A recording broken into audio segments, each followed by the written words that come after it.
कैसे powerful leader बनाने हैं। आज के सेशन की जो टैगलाइन है वो ये है, बी ए लैम्प, सबसे पहले एक दीपक बने, and then create a chain of lamp, और उसके बाद एक दीप माला बनाए जिससे कि सारा अंधकार नष्ट हो जाए और सबका जीवन रोशन हो जाए। तो टैगलाइन है, be a lamp and create a chain of lamp. आप एक दीपक बने और दीपक की दीप माला बनाए। यू लर्न टू टीच, आप सीखे सिखाने के लिए। What I said? You learn to teach, आप सीखे सिखाने के लिए। ये आपका सीखते वक्त लक्ष्य होना चाहिए। तो इस सेशन को मैं शुरू करूंगा। विश्व में जब भी कोई कंपनी अपने डिस्ट्रीब्यूटर को, अपने एम्प्लॉय को या पब्लिक को मोटिवेट करती है तो हमेशा वो उनके सपनों को लेके शुरू करती है। वो पैसे की बात करती है, वो वेल्थ की बात करती है, मगर मैं हैप्पीनेस की बात करता हूं, मैं खुशियों की बात करता हूं। जीवन में अगर हम सबको कुछ चाहिए ना दोस्तों, तो वो हैप्पीनेस है। छोटा सा शब्द है मगर इसी की सबको जरूरत है। आपको बड़े बड़े करोड़पति मिले होंगे जिनके पास खूब पैसा है मगर वो खुश नहीं। तो अगर मेरा बस चले और मैं यहां से आपको कुछ देना चाहूं और आप उसे ले सकें, तो मैं चाहूंगा कि आपके जीवन में खुशियां, हैप्पीनेस हो। जब मैं ये वर्ड यूज कर रहा हूं तो उसमें अपने आप सब कुछ आ जाएगा। जब हैप्पीनेस की बात करता हूं मैं, तो मैं आपको जहां से शुरुआत होनी है वहीं से पहले करेक्शन कराता हूं कि जब आप ख्वाब देखेंगे, शुरुआत सपनों से ही होती है। जीवन में सफलता की शुरुआत सपनों से ही होती है। तो जब आपने ख्वाब देखना है, जब आपने सपना भी देखना है, तो सपना देखते वक्त भी आपने एक हाथ में स्वार्थ और एक हाथ में परमार्थ, इसको लेके देखना है। मैं इन दोनों सपनों को लेफ्ट एंड राइट में लिख के बात करूंगा। अगर आप इन दोनों सपनों को एक साथ देखेंगे तो आप पाएंगे कि जब आपके स्वार्थ वाले सपने पूरे होंगे और उसके साथ जब परमार्थ चलेगा तो आपके जीवन में खुशियां हिलोरे मारेंगी। You will be the most happy person on this world. आप सबसे बड़े खुश इंसान होंगे हर जगह से। तो हम सबसे पहले शुरुआत करेंगे ड्रीम से, सपनों से। किससे शुरुआत करेंगे?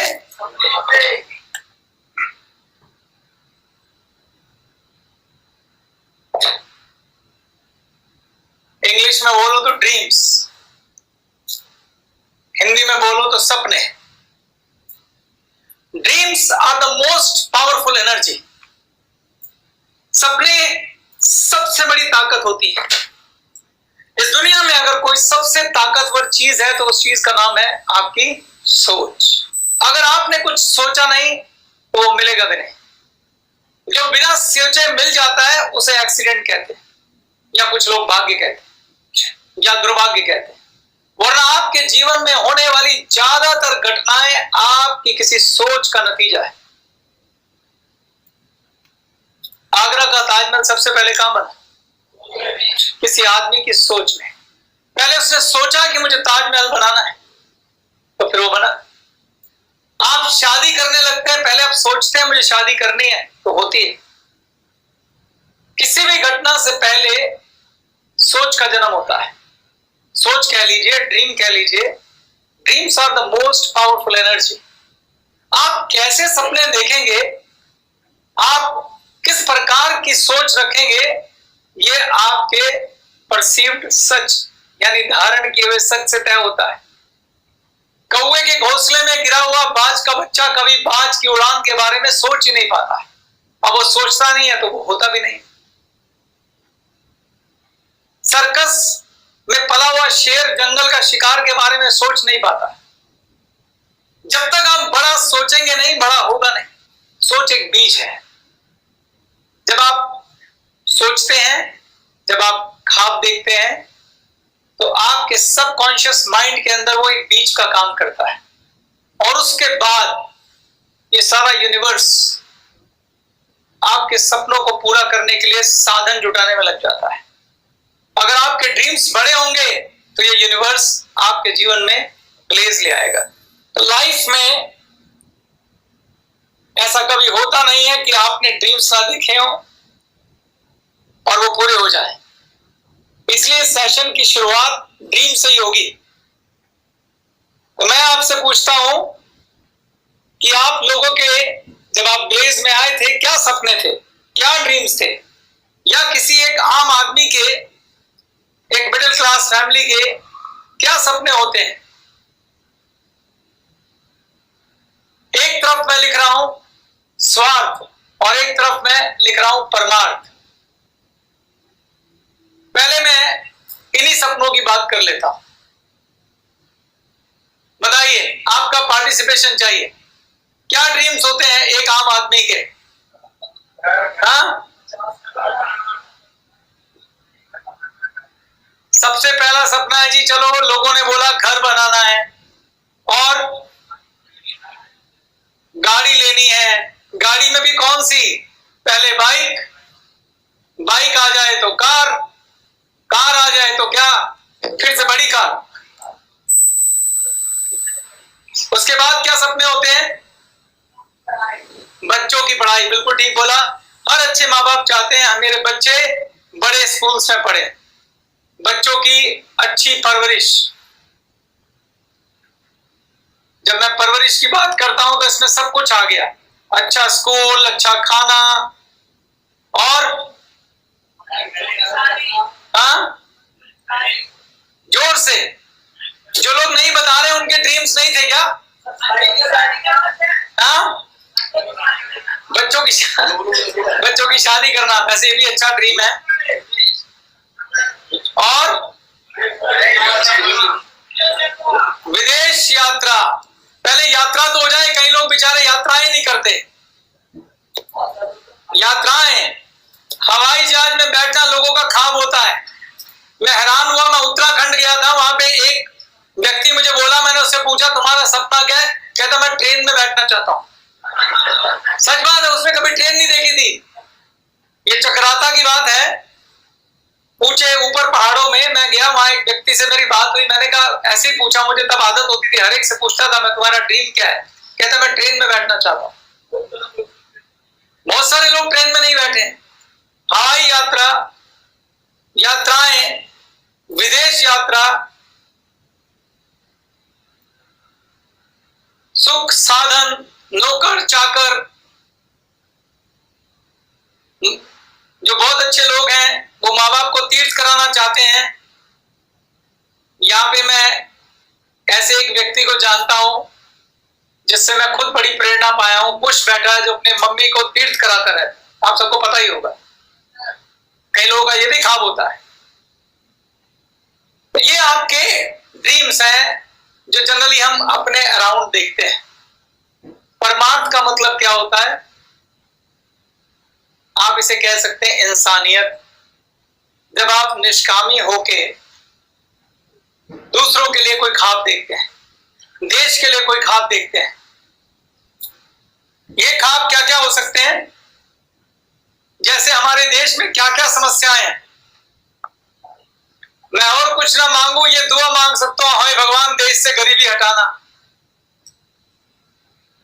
मांग सकता हूं। बच्चों को शिक्षित करना, छोटे बच्चे को एजुकेशन मिले। एजुकेशन का, शिक्षा का हमारे देश में आज भी परेशानी है। ये हमारे देश की समस्याएं हैं। गरीबी, शिक्षा। आपका भी योगदान चाह रहा हूं मैं। वातावरण आज सबसे बड़ी समस्या है। वातावरण, पर्यावरण, ये ज्यादा अच्छा शब्द है। थैंक यू वेरी मच जिन्होंने भी ये बताया। मेरे को पर्यावरण शब्द नहीं याद आ रहा था। बेरोजगारी। पर्यावरण में भी क्या क्या, किस किस की आवश्यकता है आज पर्यावरण में? पेड़ लगाने की जरूरत है। पानी की समस्या है। आज आपको पता नहीं, अंदाजा है नहीं है, वैसे तो सबको ही होगा। भारतवर्ष आने वाले वक्त में पानी की बहुत बड़ी किल्लत से जूझने वाला है। हम लोगों ने तालाब खत्म कर दिए, हम लोगों ने जमीन का पानी खत्म कर दिया, नहरें सुखा दी, नदियों के रास्तों पे बड़ी बड़ी बिल्डिंग्स बना दी। आज पानी की भारी किल्लत से हम लोग जूझ रहे हैं। काफी सारे भारत के शहर हैं जिनके ग्राउंड वाटर खत्म हो चुके हैं, यानी नीचे से पानी मिलता ही नहीं है। तो पानी एक बहुत बड़ी समस्या है और प्रदूषण बहुत बड़ी समस्या है। मुझे पता नहीं आप प्रदूषण के बारे में कितना जानते हैं, मैं थोड़ा सा प्रदूषण के बारे में आपको बताना चाहता हूं। ये मौका है तो बताना चाहिए। आपके जो फेफड़े हैं ये फिल्टर जैसा काम करते हैं। आप YouTube पे कभी कुछ वीडियो देखिएगा कि सिगरेट का फेफड़ों पे यानी हमारे लंग्स पे क्या असर होता है। तो वो कुछ एक्सपेरिमेंट दिखाते हैं, रुई लगा के और सिगरेट जला के और हवा निकाल के दिखाते हैं, रुई पूरी काली हो जाती है। देखा आपने? अगर उस फेफड़े को काटा जाए हमारे तो वो काले निकलेंगे अंदर से, उनपे कार्बन जमा मिलेगा आपको। आज हम में से बहुत सारे लोग हैं जो सिगरेट पीते नहीं हैं, लेकिन इस प्रदूषण की वजह से आप जो सांस ले रहे हैं वो सारा प्रदूषण हमारे फेफड़ों पे जाके चिपक रहा है, जिससे अभी पता नहीं चल रहा है पर आने वाले वक्त में पता चलेगा। अचानक आप देखेंगे भारतवर्ष में दमा की और इस तरह की सांस की समस्याएं शुरू हो जाएंगी। तो ये बहुत बड़ी समस्या है जिसको हम लोग अनदेखा कर रहे हैं, और ये तब तक सॉल्व नहीं होगी जब तक हम सब लोग मिलकर यूनाइटेड कदम नहीं उठाएं, जिसमें एक वर्ड होता है कार्बन फुटप्रिंट। इस प्रदूषण में किसका योगदान है, कौन कर रहा है ये? इस प्रदूषण में हम सबका योगदान है। हम एनवायरनमेंट में कितना प्रदूषण भेज रहे हैं प्रति व्यक्ति, उसको कार्बन फुटप्रिंट कहते हैं। आप एक बार गूगल पे चेक करना, तो आप जब उसको पढ़ेंगे तो आपको पता लगेगा आपकी वजह से कितना प्रदूषण ऊपर जाता है। आपकी कोई भी एक्टिविटी की वजह से, आप कार चला रहे हैं उससे, आप खाना बना रहे हैं उससे, आप सांस ले रहे हैं उससे, आप सब्जियां खा रहे हैं उससे, हर चीज का उसमें कंट्रीब्यूशन आता है। तो उसके बाद अगला सवाल ये आता है कि अगर आपने एक लैंप 1 घंटा फालतू चलाया तो उसकी वजह से आपने एक गंदी हवा ऊपर कितनी देर के लिए भेजी, वो भी कैलकुलेशन आती है।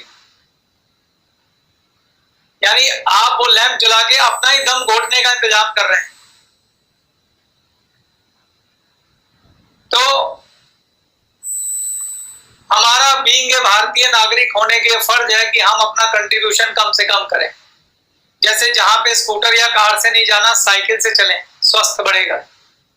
फिलहाल मैं अभी समस्याएं लिख रहा हूं, आप सोचना कि आप इसमें परमार्थ कैसे कर सकते हैं। बहुत बढ़िया, आता हूं उसके ऊपर भी 1 मिनट। पहले पर्यावरण की बातें लिख लो। प्लास्टिक का यूज, इसके बारे में जानो जरूर, इनके क्या खतरनाक परिणाम होने वाले हैं। अब किसी मेरे मित्र ने बोला है ब्लड डोनेशन कैंप, बिल्कुल सही बोला है, इसकी बहुत भारी जरूरत है भारत में। ब्लड डोनेशन, वृद्धाश्रम, बेरोजगारी,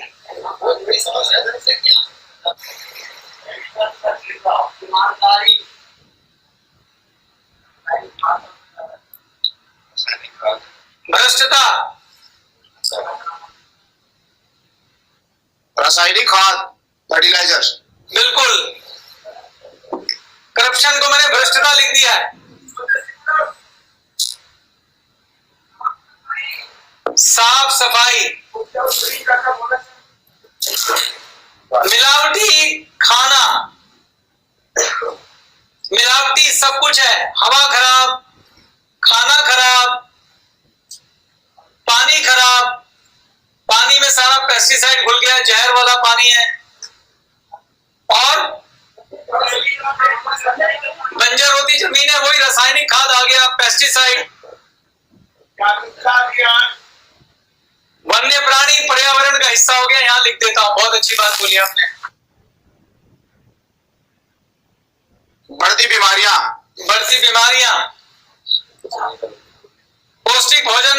किसी को गरीबी का हिस्सा है।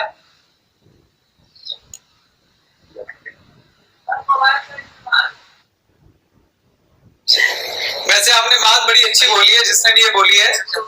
ये सच है कि आज बच्चे जो हैं स्पेशली मोबाइल में ऐसा खो गए हैं, उन्होंने कम्युनिकेशन भूल गए हैं, लोगों से बात करनी भूल गए हैं, बाहर जाके खेलना भूल गए हैं, और चार दोस्त साथ बैठ के मोबाइल पे मैसेज पढ़ते रहते हैं। उसमें मैं भी शामिल हूँ, इसने हमें गिरफ्त में लिया हुआ है। मोबाइल भी एक खराब चीज है, तो मैं इसको भी लिखूंगा।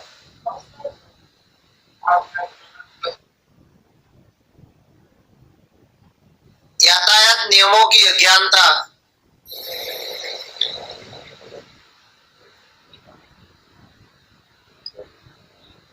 शिष्टाचार,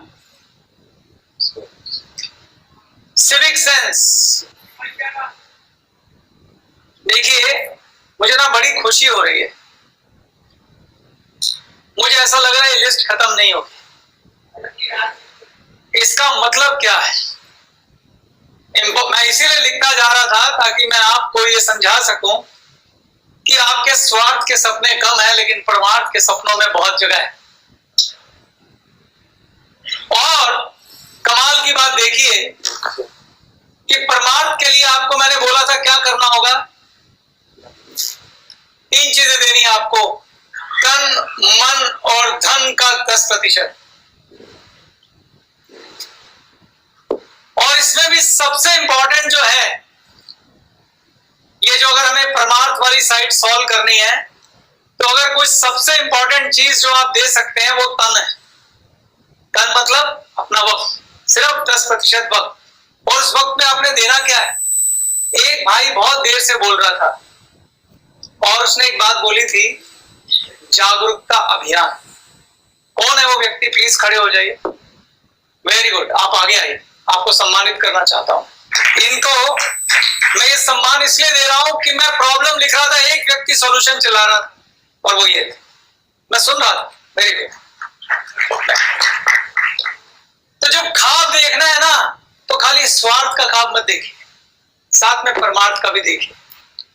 ये जितनी भी समस्याएं हैं, इसके लिए हम सभी जिम्मेदार हैं, और इसमें से 90% समस्याओं का समाधान उनके जागृति में छिपा है। ये मेरी एक फेमस कोटेशन भी है, मैं अक्सर बोलता रहता हूं, 90% प्रॉब्लम का सलूशन उनकी अवेयरनेस में छुपा है। जब इन बातों के कारण लोगों तक पहुंचेंगे, इनके दुष्प्रभाव लोगों तक पहुंचेंगे, जब जिम्मेदारी का एहसास लोगों तक पहुंचेगा, तो यही लोग जिन्होंने समस्या पैदा की है, वही लोग इसको ध्वस्त भी करेंगे। तो जागरूकता अभियान का मतलब होता है, पहले इन समस्याओं को पहचाने और फिर उसके ऊपर अवेयरनेस लाएं, जागरूकता लाएं। जैसे आज हमने एक कार्यक्रम किया और आज एक समस्या के लिए हमने 10% का वक्त देकर आपको जागरूकता दी। जो आज आपने सुबह समझा या सीखा, क्या इन बातों का आपको आइडिया था? मुझे पता चला कि लगभग 125 लोग आप में से आगे आए जो समस्या का समाधान करने के लिए अपने हाथ बढ़ाया, जिन्होंने सिर्फ एक प्रोग्राम में। और हमें तो ये पता है कि अगर तीन लोगों को समझाएंगे तो कितनी जल्दी भारत में समाधान हो जाएगा। आपके पास जो प्रभु ने पावर दी है, जो कला दी है, वो नेटवर्किंग की कला दी है। जितनी जल्दी आप देश को बदल सकते हैं, जितना बड़ा योगदान ग्लेस देश को बदलने में दे सकती है, इतना कोई नहीं दे सकता।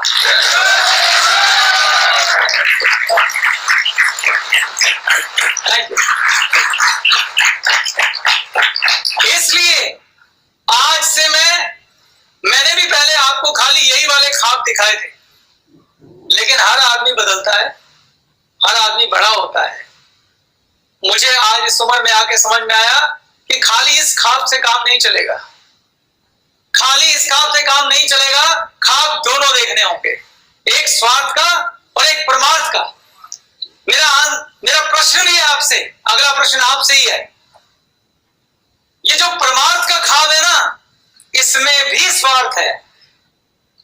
मेरा प्रश्न आपसे है कि मैं इस ख्वाब पे क्यों जोर दे रहा हूं?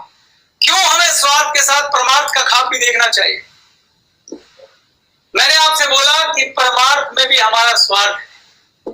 आप देखिए, आपने अपने ख्वाब पूरे करे, गाड़ी ले ली, आपने घर ले लिया, बच्चों की अच्छी परवरिश के लिए अच्छे स्कूल में डाल दिया, बच्चों की शादी के लिए अच्छा लड़का मिल गया, लेकिन उस समाज का क्या करेंगे जिसमें आप रहते हैं, जहां पीने को शुद्ध पानी नहीं है, जहां मिलावटी सब्जियां हैं, जहां भ्रष्टता इतनी है कि बच्चे को स्कूल डालने गए हैं तो उसके लिए आपसे रिश्वत मांगी जा रही है, बच्चे को नौकरी चाहिए तो वहां रिश्वत मांगी जा रही है, वो बाहर हवा में सांस लेने जा रहा है तो मुंह पे पट्टी डाल के जा रहा है। जब परमार्थ सुधरेगा तो आपको सच्चा सुख मिलेगा। आपके सपनों से मिलने वाला सुख तब तक सच्चा सुख नहीं होगा जब तक यहां सब ठीक नहीं होगा। जब शुद्ध हवा होगी, आप अपने घर में सब सुविधाएं ले लेंगे, सड़क पे जाके सुविधाओं का क्या करोगे?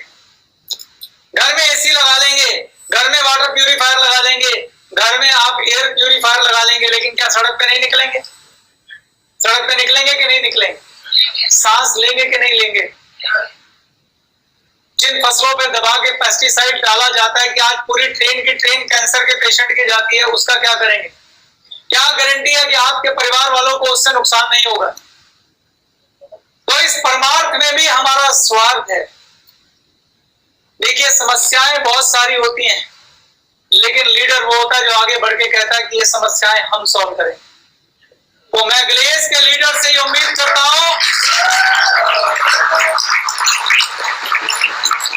मैं ग्लेस के लीडर से ये उम्मीद करता हूं कि हमें एक हाथ में स्वार्थ और एक हाथ में परमार्थ ये रख के काम करना है। और मुझे पूरी उम्मीद है उस विधाता से, उस भगवान से, कि वो हमारे इस प्रण को, इस संकल्प को सम्मानित करेगा और एक एक व्यक्ति को उसके सपनों को पूरा करने में मदद करेगा। तो सबसे पहला स्टेटमेंट है, dreams are the most powerful energy. दुनिया की सबसे ताकतवर चीज कोई है तो वो सोच है, और सोच वो बीज है जो हकीकत बनाता है। तो शुरुआत यहीं से क्यों ना की जाए? क्यों ना ऐसा भारत सोचा जाए कि जहां ये सब रोग मुक्त हो, अपनी सोच में इसका बीज क्यों ना डाला जाए कि इन सब बीमारियों से हमारा भारत मुक्त हो, और उस भारत में मैं ये सपने देखूं, उस भारत में मेरे ये ख्वाब पूरे हों। आज से हम ये ख्वाब देखें। अब सवाल आता है कि इस तरह के ख्वाब पूरे करने के लिए जो दीपक जलेगा, जो लीडर चाहिए, जो रोशनी फैलाएंगे, दीपक से एक और दीपक चलेगा, उसके आगे एक और दीपक चलेगा, और फिर एक दीपमाला बनेगी जो इस अंधकार को मिटाएगी और ऐसे सपने लोगों की पूरे, अपने भी पूरे करेगी और लोगों के भी पूरे कराएगी। वो लीडर कैसा होता है, अब उसकी मैं बात करूं। उस लीडर के अंदर क्या गुण होते हैं जो इस सपने को पूरा करेगा, उसकी बात अब मैं शुरू करने लगा हूं। Is it clear to everybody? Thank you very much.